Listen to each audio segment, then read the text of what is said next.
तो मिशन पंजाब पर आज पहुंचे हैं प्रधानमंत्री नरेंद्र मोदी। आपको सीधा लिए चलेंगे जालंधर की ओर, जहां पर एक जनसभा को संबोधित करते हुए ढींडसा साहब जैसा एक प्रभावी अनुभवी नेतृत्व भी हमारे साथ जुड़ गया है। पंजाब को हम मिलकर के आगे बढ़ाएंगे।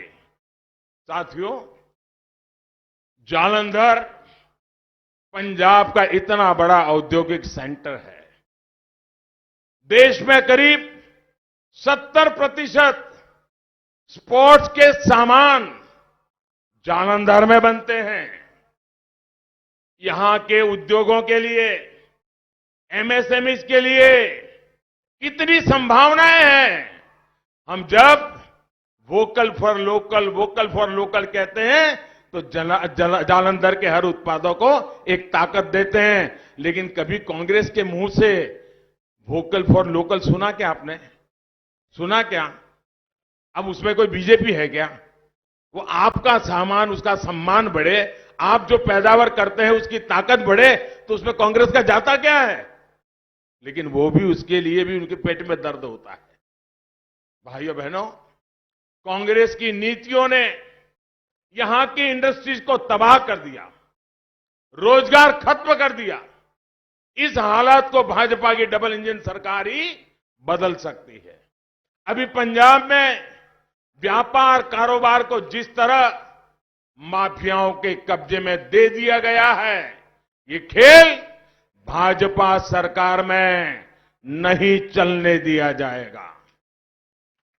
भाजपा की सरकार में यहां का व्यापारी बिना किसी अत्याचार के, बिना किसी खौफ के अपना व्यापार करेगा।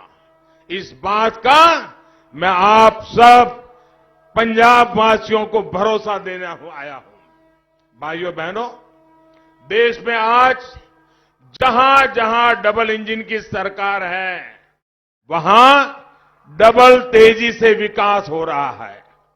डबल इंजन की सरकार गरीबों को बिना भेदभाव पक्का घर बनाकर दे रही है। डबल इंजन की सरकार गरीबों को बिना भेदभाव मुफ्त वैक्सीन लगवा रही है। डबल इंजन की सरकार गरीबों को बिना भेदभाव मुफ्त राशन दे रही है। डबल इंजन की सरकार बिना भेदभाव गांव का भी विकास कर रही है और शहरों का भी विकास कर रही है। डबल इंजन की सरकार पंजाब में ज्यादा तेजी से सड़कें बनवाएगी, ज्यादा तेजी से पंजाब में आधुनिक इंफ्रास्ट्रक्चर का निर्माण करेगी। भाजपा सरकार आएगी तो जालंधर समेत इस पूरे क्षेत्र में कनेक्टिविटी को बढ़ाया जाएगा, उद्योगों को गति देने के लिए काम किया जाएगा। भाइयों बहनों, डबल इंजन की सरकार विशेषकर छोटे किसानों की छोटी छोटी जरूरतों पर ध्यान दे रही है। आज पंजाब के 23 लाख से ज्यादा किसानों के खाते में, 23 लाख से ज्यादा किसान, अकेले मैं पंजाब की बात कर रहा हूं, 23 लाख से ज्यादा किसानों के खातों में किसान सम्मान निधि का पैसा सीधा उनके बैंक में जमा हो रहा है। किसानों से एमएसपी पर फसल खरीदी भी भाजपा सरकार ने 2 गुनी से ज्यादा बढ़ाई है।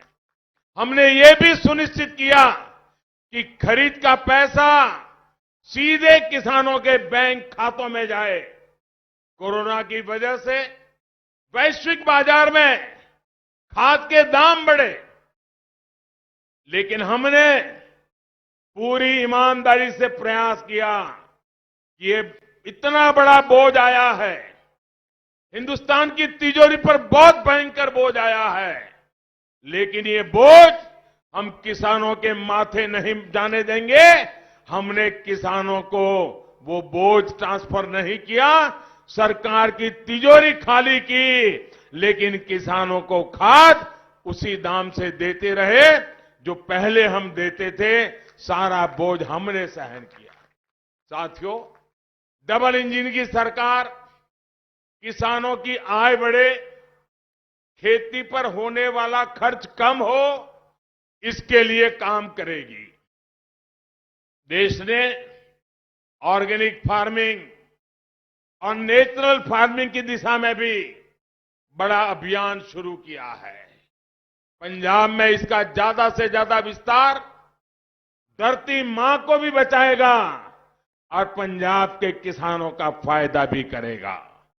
साथियों, आज एक तरफ भारतीय जनता पार्टी और एनडीए है, जिसकी विचारधारा पंजाब और पंजाबियत से जुड़ी है।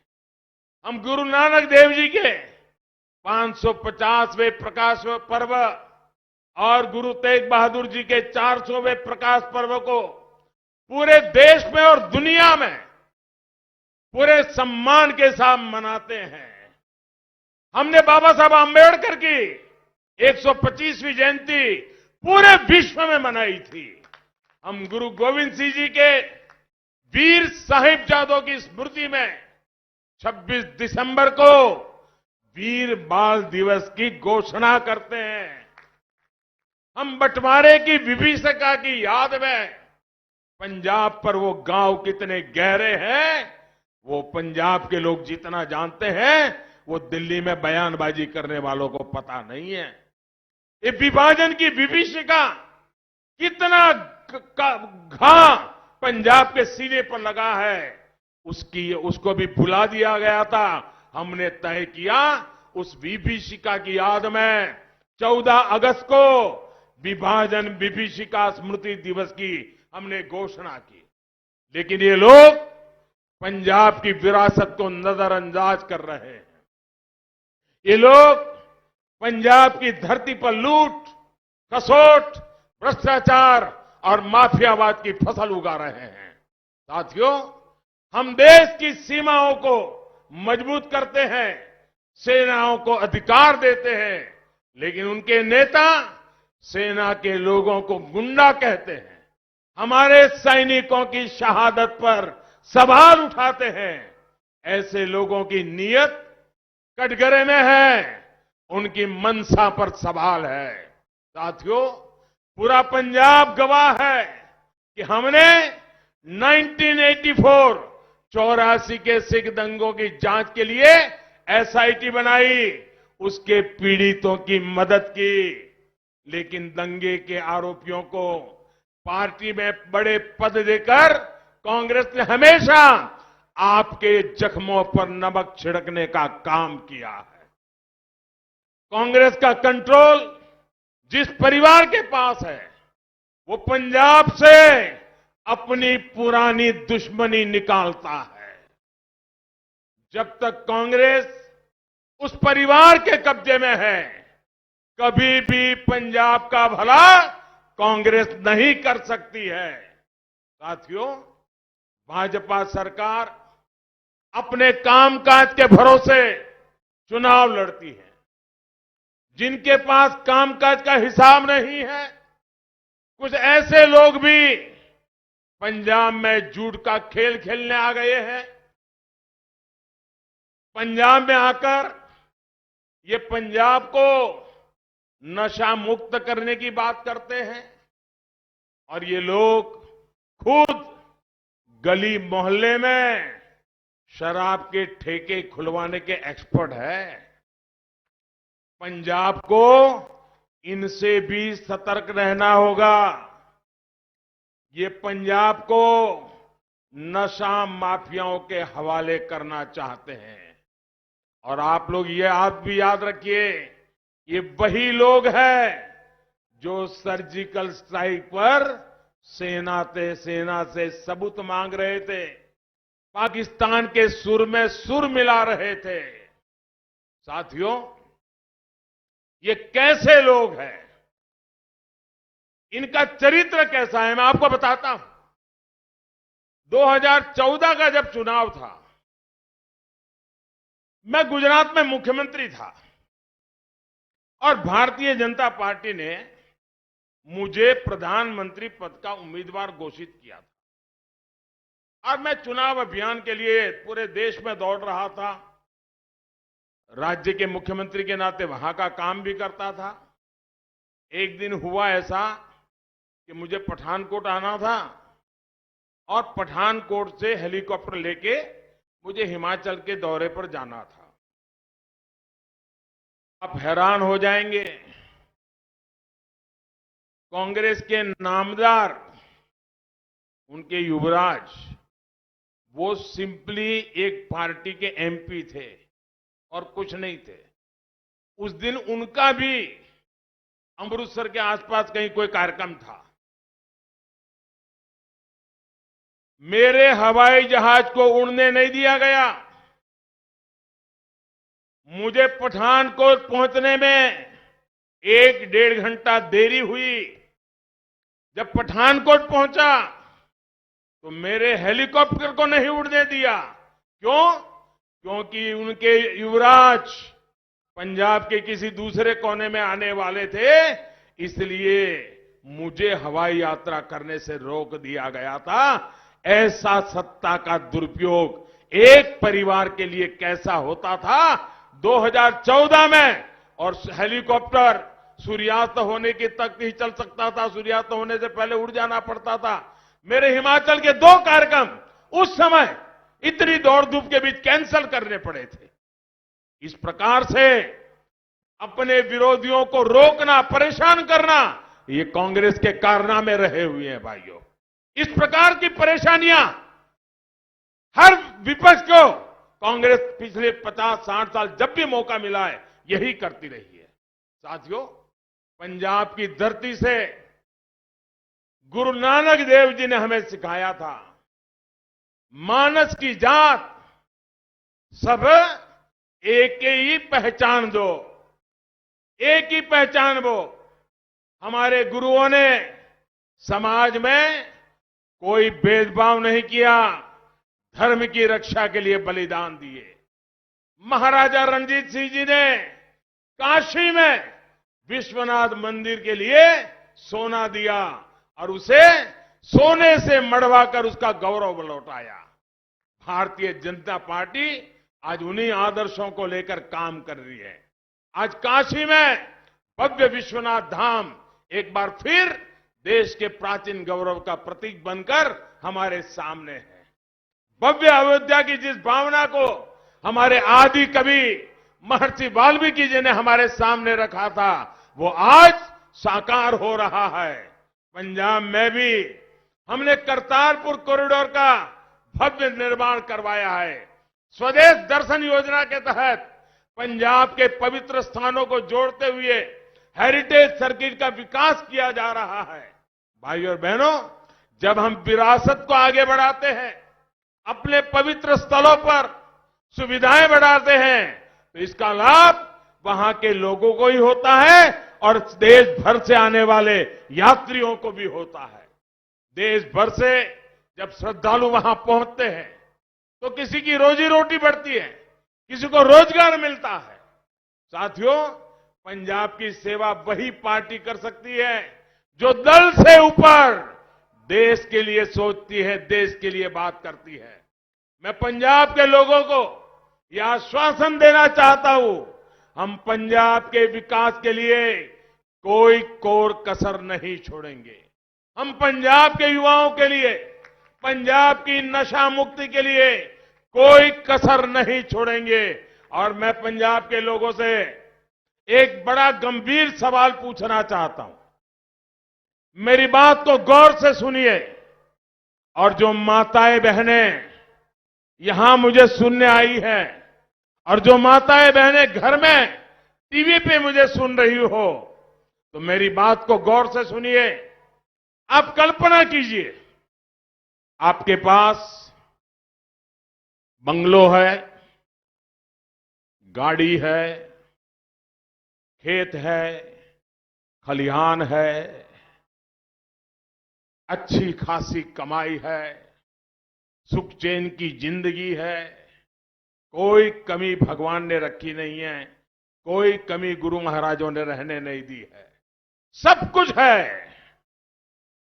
कल्पना कीजिए, लेकिन आपका जवान बेटा नशे की लत पे चढ़ गया, उसमें ही अगर डूब गया, मेरी माताएं बहनें मुझे बताएं, ये मिलकत आपकी किस काम आएगी? ये बंगला किस काम आएगा? ये गाड़ी किस काम आएगी? अगर बेटा बर्बाद हो गया तो आपके लिए क्या बचेगा? आपके संतान बर्बाद हो गए तो आपके लिए क्या बचेगा? क्या मेरी माताओं बहनों को उन्होंने जो अपने संतानों के लिए सपने देखे हैं, उन सपनों को पूरा करने के लिए हमें एक माहौल बनाना जरूरी है कि नहीं है? नशे से मुक्ति का अभियान हर मां, हर परिवार को बचाना, उनके सपनों को साकार करने के लिए जरूरी है कि नहीं है? भाइयों बहनों, ये मुहिम किसी के खिलाफ नहीं है। दिल में बड़ा दर्द होता है। मैंने पंजाब की धरती पर काम किया है। पंजाब का मुझ पे कर्ज है। मैं एक कर्ज चुकाना चाहता हूं।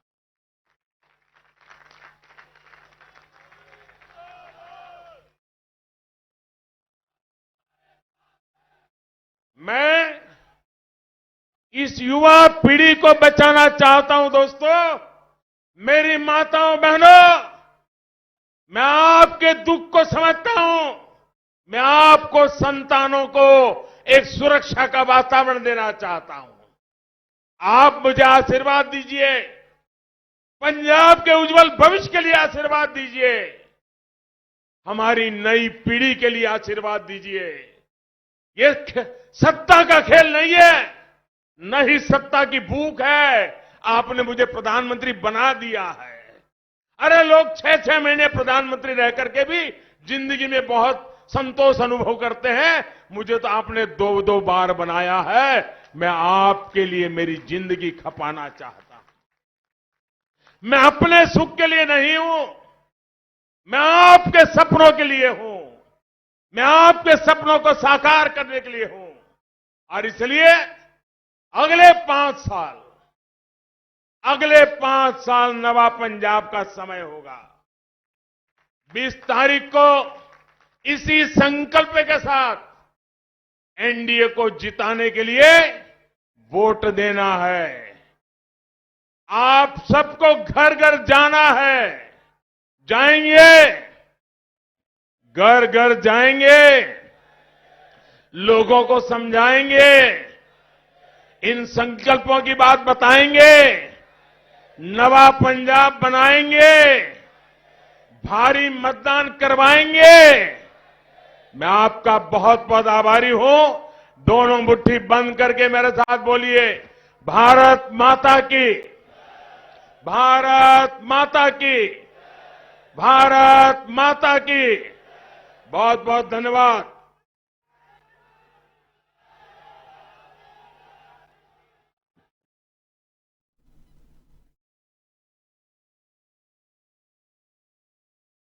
ਜ਼ਿਲ੍ਹਾ ਪ੍ਰਧਾਨ ਜੀ ਸਾਡੇ